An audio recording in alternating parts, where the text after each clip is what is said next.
First tonight, the extraordinary artistic stock of one of Nigeria's most prolific writers and filmmakers, Biyi Bandele, who's just died aged 54. And what an amazing legacy he created of novels, plays and films, a collective body of work that brought a new level of artistry and imagination to his many fans in Nigeria and across Africa, the UK and the world.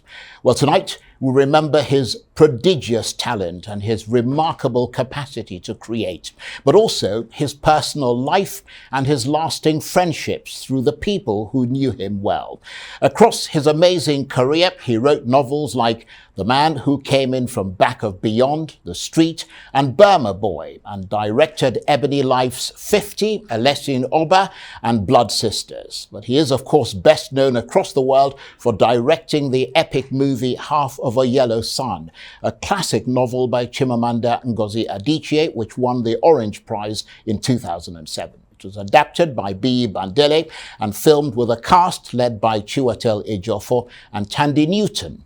Well, in a moment, we'll reflect on all that. But first, here's a snippet from Half of a Yellow Sun, followed by a clip of an interview I did with Mr. Bandele late last year. Take a look and a listen. I feel as if I have been dropped into something that I don't entirely understand. I was so worried when Port Harcourt fell. We're at war.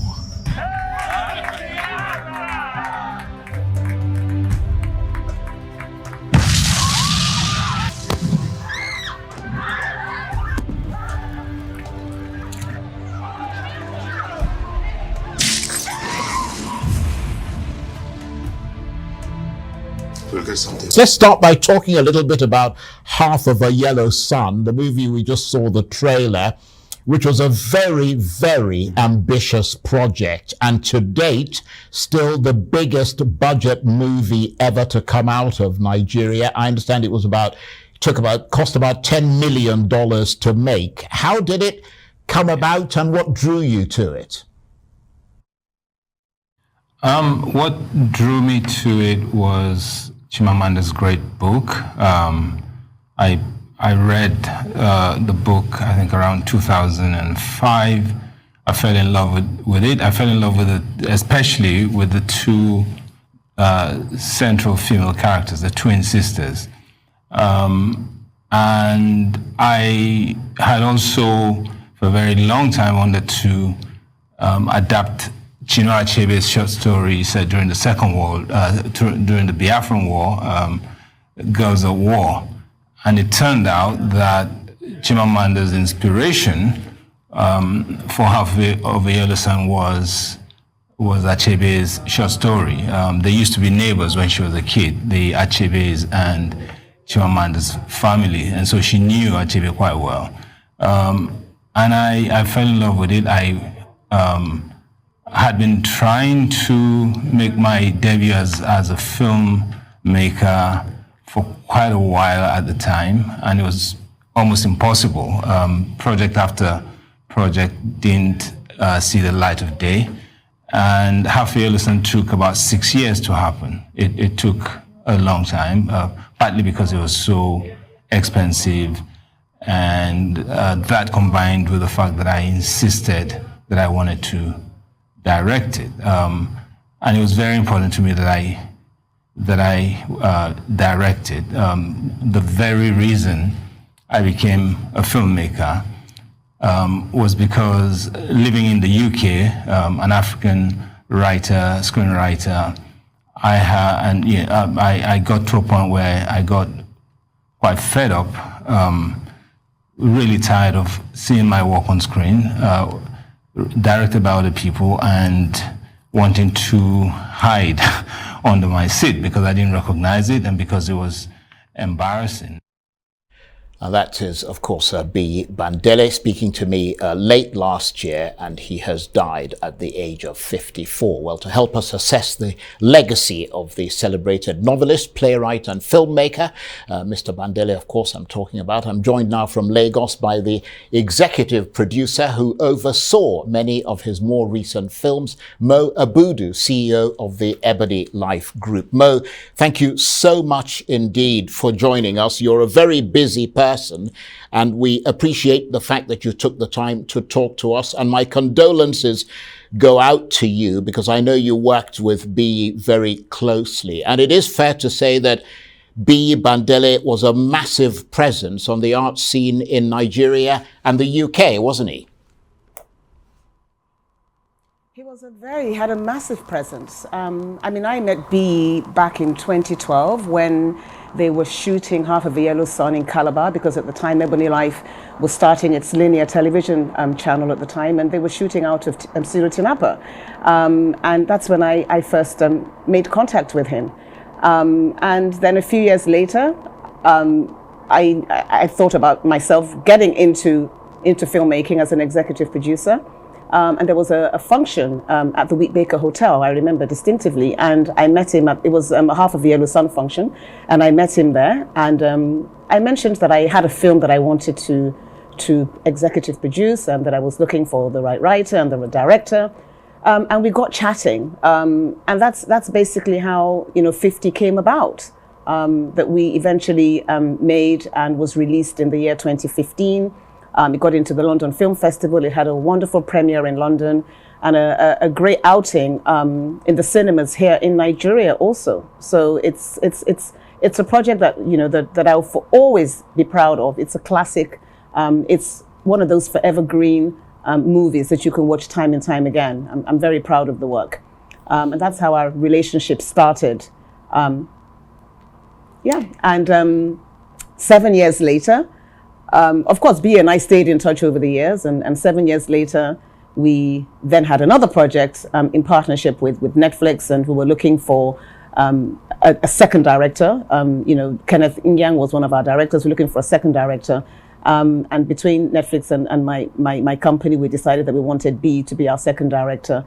And of course, as you know, Blood Sisters was a massive, massive success around the world, and Biyi was a major part of that success. So these are some of the gifts that Biyi gave to us, and thirdly, which it's a sad and it's a sad happy time, because on the one hand, we'd wanted to make. I had acquired the rights to Death and the King's Horseman from Professor Wole Soyinka.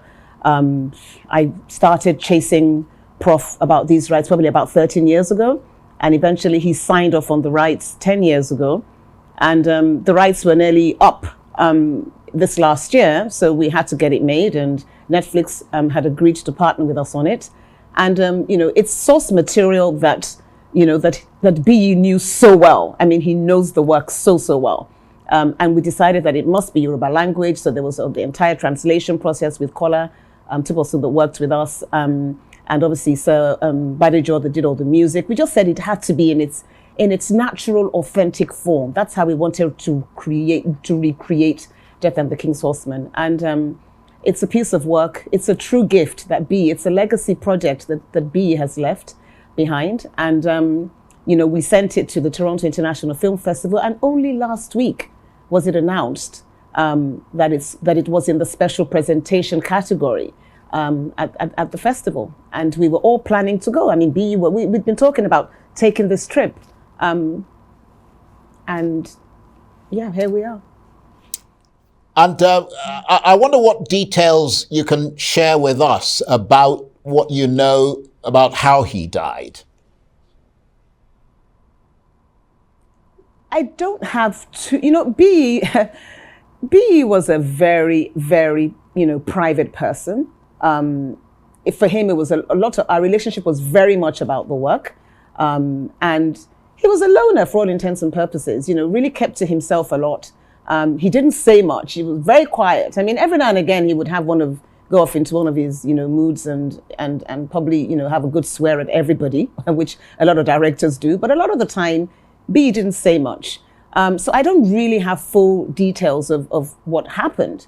I spoke to a friend of his today. He was diabetic, but he'd managed the condition over the years. I mean, he's never taken a day off sick on any of our projects, not one day off sick ever. So he managed it well. And I know that between Blood Sisters and Elesin Oba, he said, Mo, I'm going to take a quick trip to London, see my doctors, collect my medication, and I'll be back for us to do Elesin Oba. And I even bumped into him. I was just, up and down, I think, Regent Street one evening when I was also in London. And I bumped into him and said, I've just been to see my doctor and, I'll be back in Lagos at this time. And, so he was fine. And from a friend, I heard today that he had diabetic, he went into a diabetic coma. So I don't really have the full details. Again, we saw the notice on Facebook that his daughter had done about her father, her father's death.